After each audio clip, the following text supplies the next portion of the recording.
A minha saudação, no nome de Jesus, a todos vocês, cristãos e não cristãos também.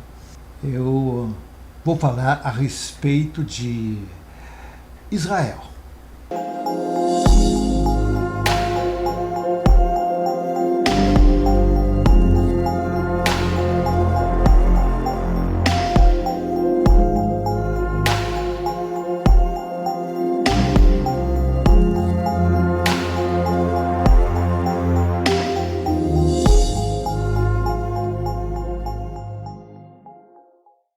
Sou o professor Sebastião Neves, sou professor na Escola Bíblica Dominical do Centro Evangelístico Internacional. E vou abordar um assunto que é muito interessante para nós, porque nós estamos vivendo os últimos dias, não é? O tema se chama a restauração do Estado de Israel do ponto de vista bíblico. Nós sabemos que o conflito entre árabes e judeus ele tem uma origem espiritual, porque esses povos têm a origem em Abraão. Abraão teve como filho Ismael, que era filho de Agar, a serva de Sara, e Isaac, o filho da promessa que Abraão teve com Sara. Então, aí está a origem dos árabes e dos judeus. Portanto, é uma questão espiritual. Porque desde o início, vejam bem, quando Ismael e a sua mãe Agar tiveram que sair da casa do lar de Abraão, por causa das pequenas brigas que já havia, que já acontecia entre Isaac e Ismael. Ismael era mais velho do que Isaac. Ismael foi a primeira solução que ocorreu a Sara, porque ela era estéril, ela não podia conceber, mas a promessa de Deus era que Abraão e Sara teriam um filho, e desse filho haveria descendência dos judeus, e através dos judeus viria Cristo Jesus. Então vou falar a respeito da restauração do Estado de Israel, para a gente compreender um pouco como é que aconteceu essa restauração. A gente tem que lembrar que no início, logo depois que Jesus morreu, foi crucificado, ressuscitou, subiu aos céus, ele falou que Jerusalém e o templo, o famoso templo dos judeus, seria destruído. Isso nós temos lá no capítulo de Lucas, do Evangelho de Jesus, segundo o que descreveu Lucas, no capítulo 21, versículos 5 e 6, fala a respeito da destruição do templo e fala a respeito da destruição de toda a cidade de Jerusalém.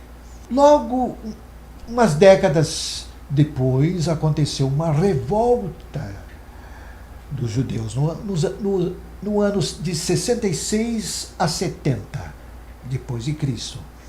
Houve uma revolta grande que foi esmagada a custo de muito sangue por parte do Império Romano. Tito foi um general com legiões, suas legiões, ele levou para Jerusalém, destruiu completamente a cidade de Jerusalém e destruiu o templo também. Lembram que houve a construção do templo por Salomão, o filho de Davi. Esse templo foi destruído pelos babilônios quando eles invadiram, tomaram Jerusalém.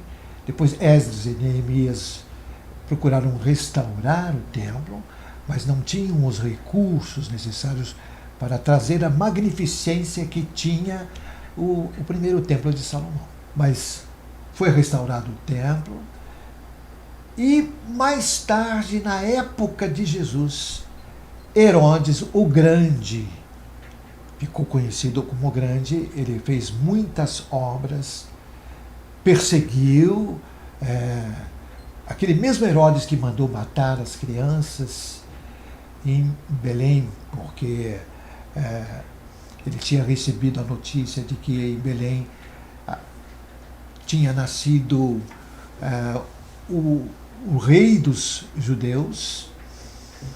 Então ele ficou com medo de perder o trono e mandou matar as crianças até 2 anos. Esse mesmo Herodes, ele transformou o templo naquela época num templo ainda mais magnífico que era da época de Salomão. Esse templo então foi destruído pelo general Tito no ano 70 depois de Cristo. Na sublevação, na conflagração que houve por causa da rebelião dos judeus do ano 66 ao ano 70. Isso é muito bem descrito por Flávio Joséfo.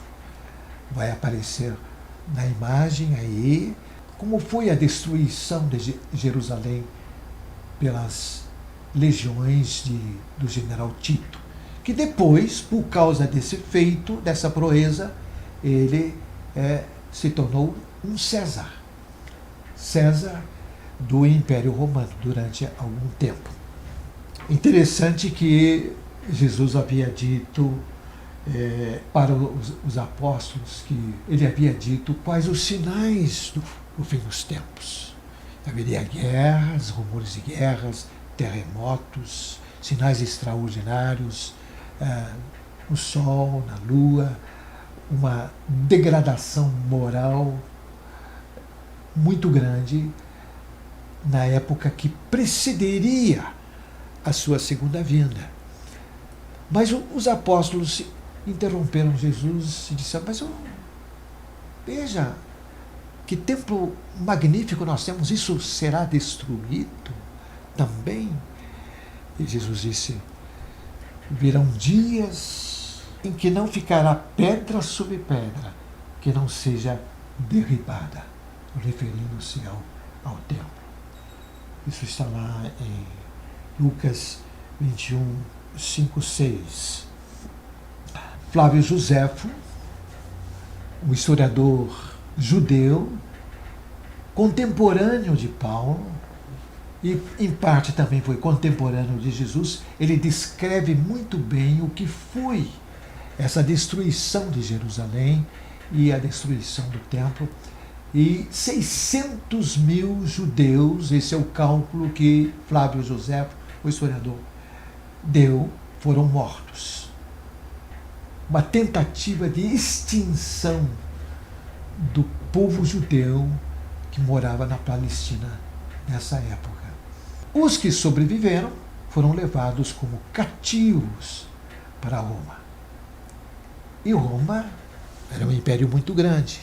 De Roma, os judeus foram espalhados, foram dispersos por vários lugares do mundo. Pouco a pouco, durante séculos, as comunidades judaicas que se formaram em várias partes do nosso planeta. As comunidades judaicas sonhavam um dia voltar à chamada Terra Prometida, Terra Santa, Terra de Israel. E eles diziam uns para os outros, em meio a muitas perseguições, em meio a muitos sofrimentos, porque eles sofreram muito. Nós lemos os livros de história, a perseguição que foi desencadeada sempre contra comunidades judaicas espalhadas no mundo todo. Mas eles conseguiram sobreviver graças à fé que eles tinham e graças à observância da lei, dos profetas, dos livros de Salmos, dos livros históricos, crônicas. Sobreviveram, mas sempre sonhando. E sempre quando se encontravam, diziam baixinho, ao pé do ouvido, um do outro: Bashanaba Birushalayim. no ano que vem, em Jerusalém. O sonho deles de voltar a Jerusalém, de restaurar uma terra que ficou desértica, uma terra que ficou pantanosa, mas assim mesmo, um pouco de judeus que tinham fugido daquela invasão, e da destruição realizada por Tito. Eles tinham fugido para regiões vizinhas, uns poucos judeus, um remanescente pequeno conseguiu permanecer na terra de Israel, mas convivendo com árabes, porque a maior parte da Palestina foi habitada durante séculos por árabes, o que nós chamamos palestinos, ou descendentes dos filisteus. E esse sonho de voltar à terra prometida, à terra de Israel, aos poucos ele foi se desenvolvendo, foi criando corpo, até que em 1897 judeus ricos, influentes, poderosos, conseguiram realizar um congresso sionista. 1897. O líder foi Theodore Roosevelt. Vocês vão ver aí uma fotografia dele com essa palestra. Assim como, naturalmente, eu mencionei a imagem da destruição de Jerusalém e do templo.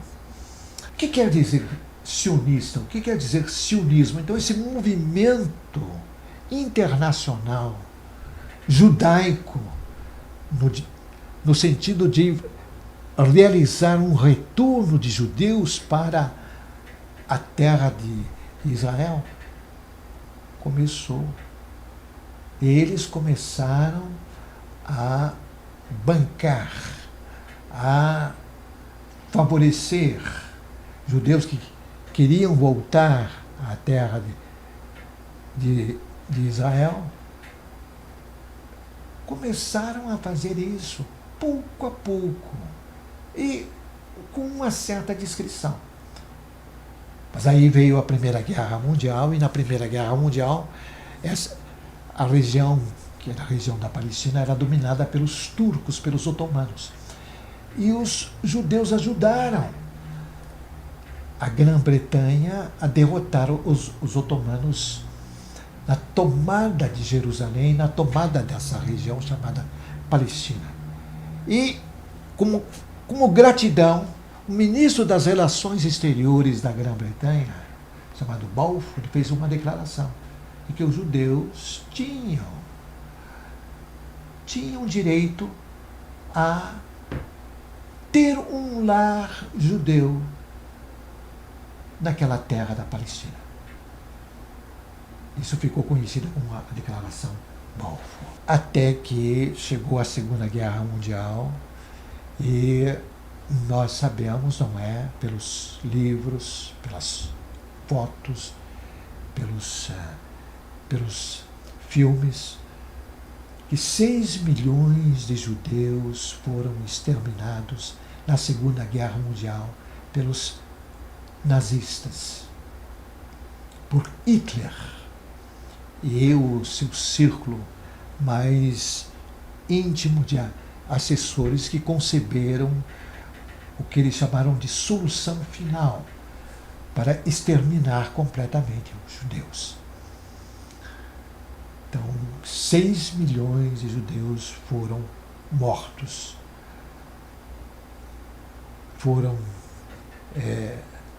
Foi feito um holocausto, realmente.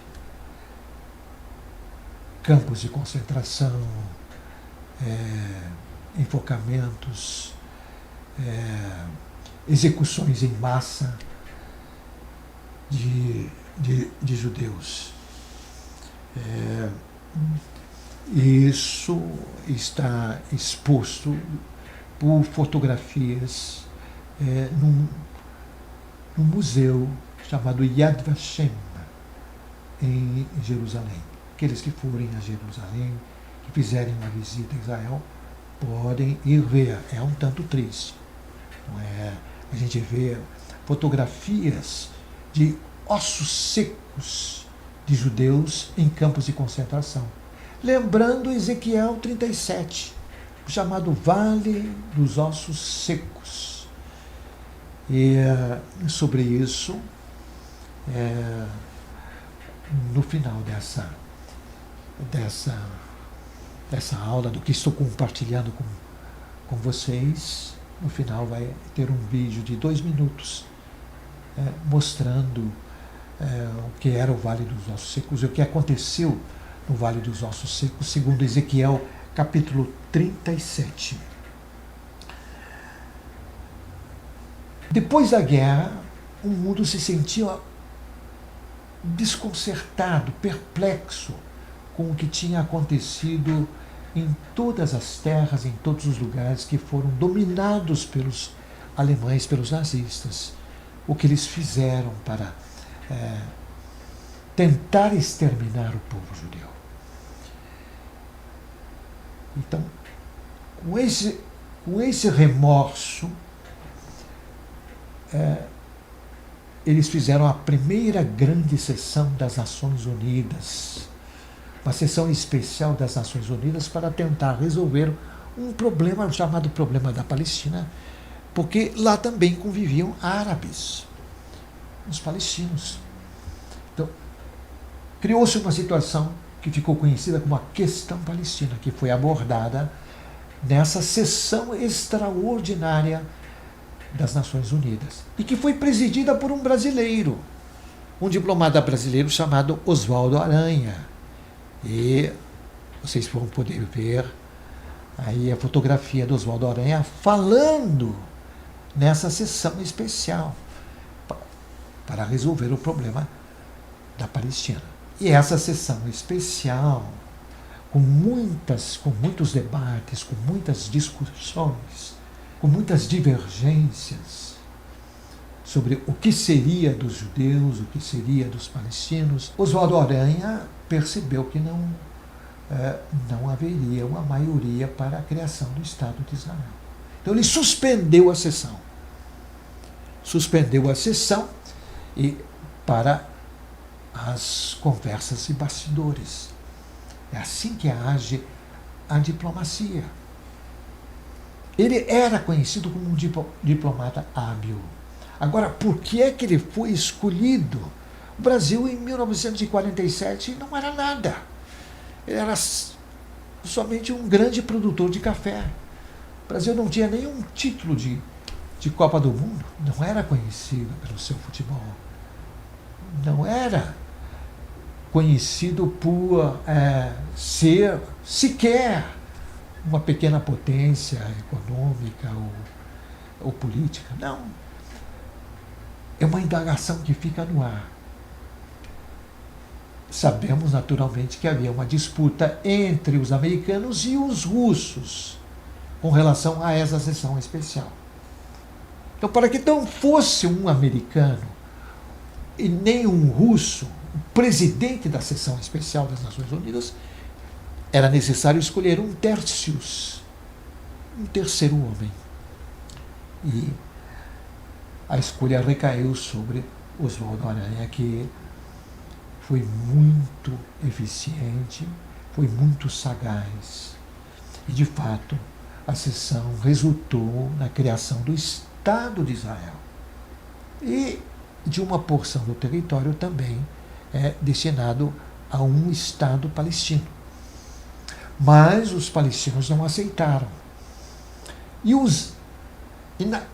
na sessão que resultou na criação do Estado de Israel, houve 33 votos a favor, houve 13 votos contra, houve 9 abstenções e um ausente, que eram 56 países os membros das Nações Unidas. Era o início das Nações Unidas. Hoje as Nações Unidas elas têm 193 países, mas naquela época fazia pouco tempo que a organização tinha sido criada. Foi criada no segundo semestre de 1945. Lembro que a Segunda Guerra Mundial terminou em maio, na Europa, e o Japão terminou com aquelas 2 bombas atômicas em Hiroshima e Nagasaki em agosto de 45. Então, depois foi estabelecida, criada a Organização das Nações Unidas com uma preocupação muito grande com a segurança. Tanto é que o Conselho de Segurança, criado na ocasião, ainda é o órgão principal das Nações Unidas. Por acaso, apenas por acaso, é que o Brasil não chegou a fazer parte dos membros permanentes desse Conselho de Segurança. Ele é constituído de 15 membros, 5 são permanentes. Os Estados Unidos, a Rússia, a China, a França e a Grã-Bretanha. Então, logo, mas em seguida, no dia seguinte, à decisão que foi tomada pelas Nações Unidas, no sentido da criação do Estado de Israel e do Estado palestino, os palestinos não aceitaram, os árabes não aceitaram e declararam guerra aos judeus. Essa guerra durou 2 anos, de 1947 a 49, chamada Guerra da Independência de Israel. Porque houve a criação do Estado de Israel em novembro de 1947, mas em 14 de maio de 48, Ben-Gurion, que era primeiro-ministro de Israel, ele declarou a independência do país. São dados muito importantes. Eu acho, como diplomata, como cristão, eu acho que se não fosse a intervenção de Deus, aqueles judeus do recém-criado Estado de Israel, eles não teriam conseguido sobreviver. Não teriam sobrevivido, absolutamente. Porque os árabes próximos, né, da Jordânia, da Síria, do Egito e árabes de outros países que vieram de mais longe, teriam feito extinguir o recém-criado Estado de Israel nessa guerra de 1947 a 1949. Mas Israel prevaleceu, dando cumprimento às profecias. Veja, os judeus sonharam muito durante séculos com a restauração do Estado de Israel. Só quero lembrar a vocês as passagens de Ezequiel, capítulo 11, versículo 17, Isaías, capítulo 11, versículos 11 e 12, e também o próprio Jesus, no seu sermão profético, capítulo 24, muito interessante, fala sobre os dias de hoje. Ele também profetizou a restauração de Israel. Capítulo 24, dos versículos 32 a 34. Israel então prevaleceu. Se desenvolveu rapidamente, mas sempre atormentado Israel, sempre em disputa com os seus vizinhos árabes. E os seus vizinhos árabes se armaram. O Egito, a Síria, a Jordânia se armaram, mas Israel também se armou. Os judeus também compraram armas, aviões, tanques de países como a França, Estados Unidos. E em 1967, a tensão se tornou tão grande que Israel desencadeou uma ação preventiva e derrotou os árabes numa guerra muito breve chamada a Guerra dos 6 Dias. E nessa guerra dos 6 dias, Israel tomou a parte mais importante de Jerusalém.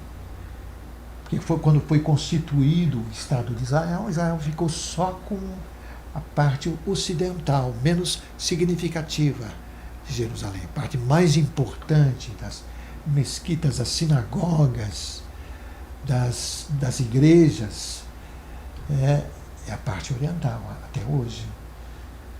É a parte muito, mas muito mais importante, mais relevante. Por quê? Porque os judeus, eles até hoje lembram da destruição do templo. O templo tinha sido construído no Monte Moriá, onde Abraão iria sacrificar o seu filho Isaque. Então, essa área é muito preciosa para os judeus. Mas essa área, hoje, Israel deixa debaixo da administração da autoridade palestina. Ali onde está aquela magnífica mesquita dourada. Dourada porque ela tem por cima uma película de cobre e de ouro. Por isso que toda a fotografia que representa Israel, não é, o símbolo de Israel, aparece essa mesquita que foi construída por Omar, que foi um dos sucessores do profeta Maomé. Então, nessa guerra, Israel ganhou territórios. Ganhou a península do Sinai, do Egito, ganhou o Monte Hermon, da Síria, ganhou a parte oriental de Jerusalém, que estava na mão da Jordânia, nas mãos dos jordanianos. E conserva essas terras até hoje, primeiro porque ainda uma boa parte dos países árabes não aceitam a existência de Israel. A situação evoluiu. Israel conseguiu estabelecer relações diplomáticas com alguns países árabes. Eu vou falar um pouco mais sobre isso mais adiante. Mas os territórios que ele ganhou transformaram Israel. Israel é muito, hoje, muito maior do que era na época em que houve a Primeira Guerra, quando foi criado o Estado judeu, ou o Estado de Israel. Houve posteriormente uma outra guerra, chamada Guerra do Yom Kippur. Yom, em hebraico, quer dizer dia. Kippur quer dizer expiação de pecados, de arrependimento. É o dia principal, é o dia de recolhimento espiritual de todos os judeus e em todo o mundo. É um dia de jejum, um dia de oração, dia de pedido de perdão a Deus. É uma celebração muito, muito importante para Israel e judeus de todo o mundo. Ainda, veja, nesse dia, Yom Kippur, em 1973, foram os árabes que pegaram os judeus, os israelenses, de surpresa. E o Egito, com forças, com grande exército, com bons armamentos, Jordânia, Síria de novo, eles conseguiram avançar. O Egito quase retomou a península de Israel, até que os judeus, apanhados de surpresa, perderam muitos homens nos 3 frontes, no fronte com a Síria, no fronte com a Jordânia e no fronte com o Egito. Mas eles conseguiram, eu acho que conseguiram a custo da perda de muitas vidas israelenses. Mas eles provocaram uma reviravolta e retomaram as terras que eles tinham perdido no primeiro ataque desencadeado pelos países árabes vizinhos nessa guerra chamada do Yom Kippur, dia do perdão, dia do arrependimento. Depois houve uma breve guerra no Líbano, em 1982, quando Israel expulsou os palestinos do sul do Líbano e de Beirute, capital do Líbano, eles tiveram que ir para a Líbia, então governada por Gaddafi. Houve várias tentativas de paz, negociações de paz que falharam. Infelizmente, fracassaram todas as tentativas. Houve uma que foi razoavelmente bem sucedida. Não chegou a ser criado o Estado palestino previsto naquele acordo de 1947, porque os palestinos não aceitaram. Desencadearam guerra com a ajuda, com o apoio dos outros árabes. Eles não aceitaram, então perderam a guerra, perderam áreas, perderam territórios. Mas em 1993, em Oslo, na Noruega, houve um acordo e Israel concedeu aos palestinos que moram nesses territórios que foram conquistados na Guerra de Independência, na Guerra dos 6 Dias, na Guerra do Yom Kippur, os israelenses concederam uma certa autonomia aos palestinos e chamaram isso de Autoridade Palestina, com a capital em Ramallah. Eles têm autonomia, mas não têm independência, ainda não constituem um Estado.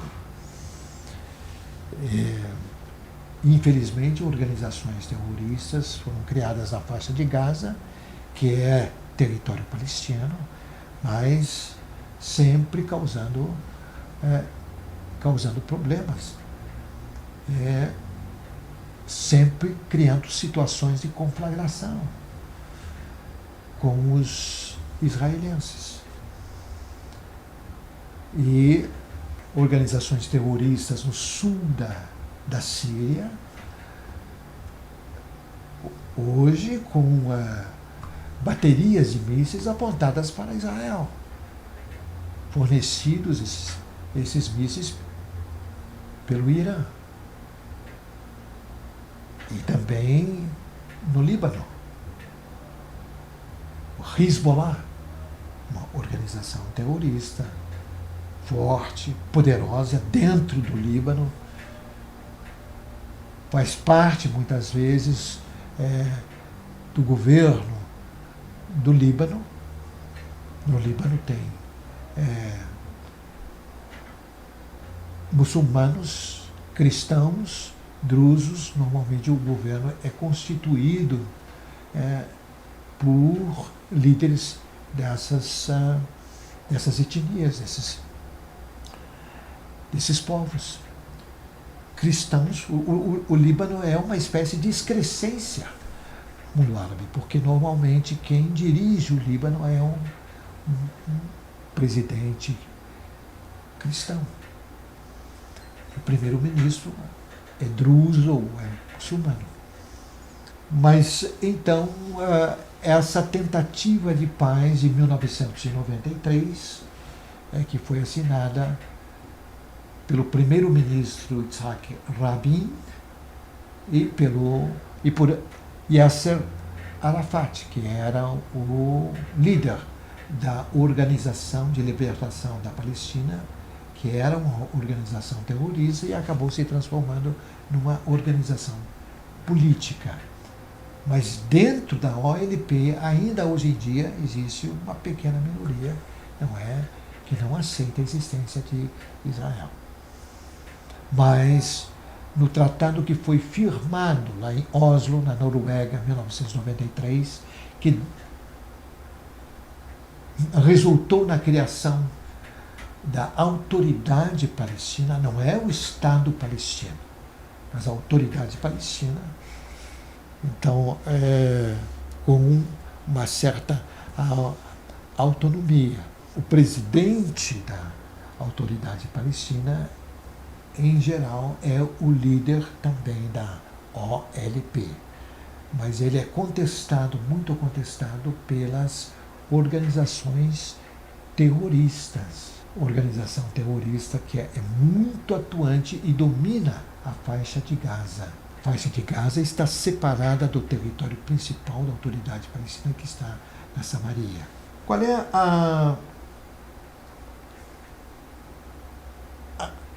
a situação de hoje? Bom, Israel conseguiu fazer paz com o Egito. Sadat, que foi o principal inimigo de Israel, o Egito, com um grande exército, com armamentos sofisticados, não conseguiu derrotar Israel, porque Israel se desenvolveu, cresceu economicamente, militarmente. Israel é um estado pequeno, mas é uma potência militar hoje. Uma potência militar que detém, inclusive, poder atômico. Israel desenvolveu um projeto de energia nuclear e desenvolveu a sua própria bomba atômica.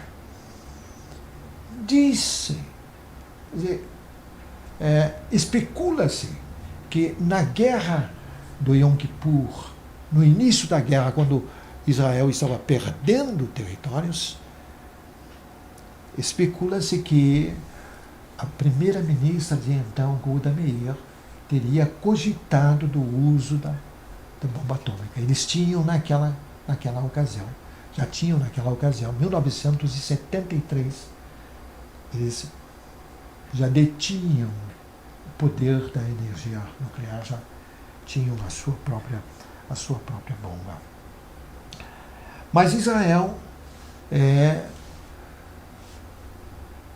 graças à intervenção dos Estados Unidos, porque aquele acordo de Oslo, que resultou na criação da autoridade palestina, esse acordo foi intermediado pelos Estados Unidos. E, mais recentemente, também com a intermediação dos Estados Unidos, Israel estabeleceu relações diplomáticas com os Emirados Árabes, já tinha conseguido estabelecer relações diplomáticas com Sadat, que era o presidente do Egito, mas quando ele perdeu a guerra do Yom Kippur, ele próprio decidiu ir a Jerusalém e celebrar a paz com a primeira-ministra Golda Meir. Ele celebrou paz e estabeleceram relações diplomáticas, relações políticas. Israel devolveu a península do Sinai para o Egito com campos de petróleo. Israel havia explorado minérios, explorado principalmente petróleo na península do Sinai. Entregou o Sinai com todas com todo o desenvolvimento que os israelenses tinham feito na península do Sinai. Mas também estabeleceu relações diplomáticas com a Jordânia. Israel divide o Mar Morto com a Jordânia. O Mar Morto são riquezas enormes, sais que são utilizados para a produção de fertilizantes. Mar Morto, muito profundo e com enorme quantidade de sal. Tem 7 vezes mais sais do que a água comum, a água de um oceano. de qualquer outro oceano. O Mediterrâneo, o Pacífico, o Atlântico, o Mar Morto, que está a cerca de 420 metros abaixo do nível do mar. Israel também estabeleceu relações diplomáticas com os Emirados Árabes, com Bahrein, com o Marrocos, com o Sudão. Mas acontece o seguinte, me falavam sempre, eu servi em Israel, conheci Israel, residi lá, estive em contato, muito contato com judeus dos diversos segmentos da Israel. Israel tem mais partidos do que aqui no Brasil. Aqui no Brasil nós temos 33 partidos, em Israel tem mais do que 33, 35, quem sabe, a conta chega até mesmo aos 38, 40 partidos em Israel, em diversos segmentos da população israelense. Mas, mais recentemente, vejam, houve uma descoberta fabulosa. Uma descoberta de grande riqueza. Quando eu servi em Israel, os israelenses diziam para mim, assim, em tom de brincadeira, pois é, Moisés e Josué nos trouxeram aqui para essa terra onde emana leite e mel. Realmente, a produção agrícola de Israel é espantosa. Eles transformaram aquela terra pantanosa, árida, numa terra muito produtiva. Mas eles diziam para mim, pois é, nós temos o leite e o mel, mas ele podia ir um pouquinho para a direita, ali para onde hoje é a Arábia Saudita, né? Um campos de petróleo, porque o petróleo dá muito dinheiro, Sebastião.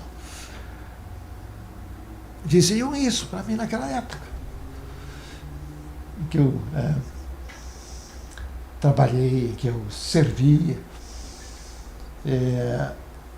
estando na carreira diplomática, na ativa, eu fui cônsul-geral do Brasil em Israel.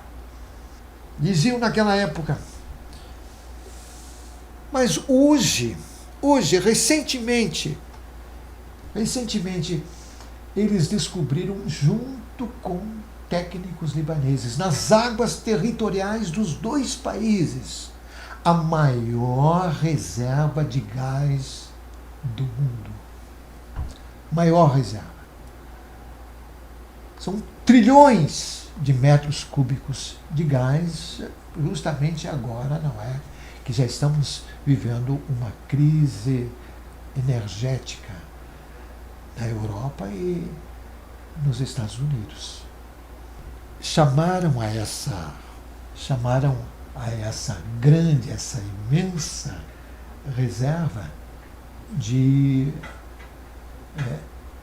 Leviatã, a reserva de Leviatã. Há uma fotografia da área, uma fotografia que está sendo exposta para vocês, mostrando qual é a área de Leviatã, aí nas águas territoriais de Israel e do Líbano. Então, para a exploração vai ser e para a construção dos gasodutos vai ser necessário muito dinheiro, muitos recursos, e naturalmente vai ser necessário que Israel e o Líbano cheguem a estabelecer relações diplomáticas, porque até hoje não existem. Hoje, grande risco para a existência de Israel é o desenvolvimento nuclear do Irã. O Irã está muito próximo, está muito perto de ter, no seu projeto de energia nuclear, de ter a sua bomba atômica. Infelizmente, a minha conclusão é a seguinte: o Estado de Israel, a restauração do Estado de Israel, foi previsto pelas Escrituras, os judeus creram nela, reconstruíram o seu Estado, e agora um Estado que é econômica, militar e politicamente forte. É uma potência militar, econômica.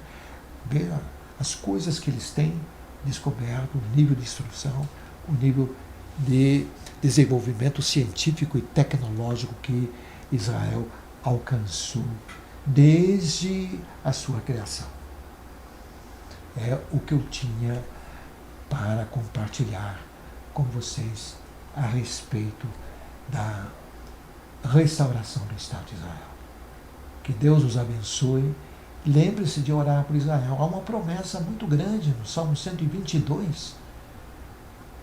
Sejam prósperos todos aqueles que oram pela paz de Jerusalém, pela paz de Israel.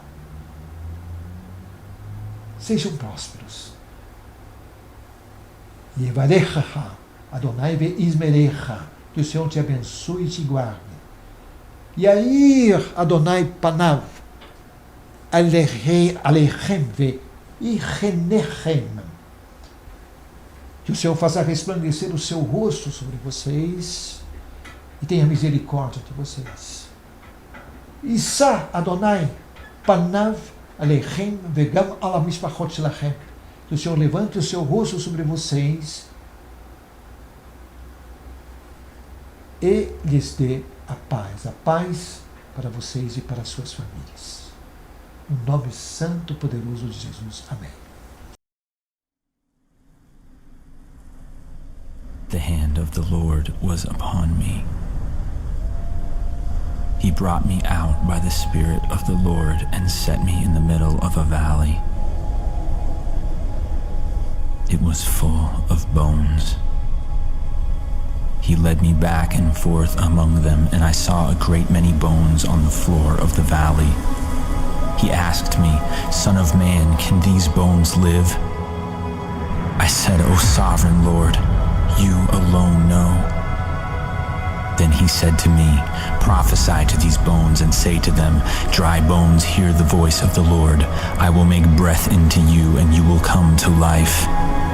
Then you will know that I am the Lord. So I prophesied as I was commanded, and as I was prophesying, there was a noise, a rattling sound, and the bones came together, bone to bone.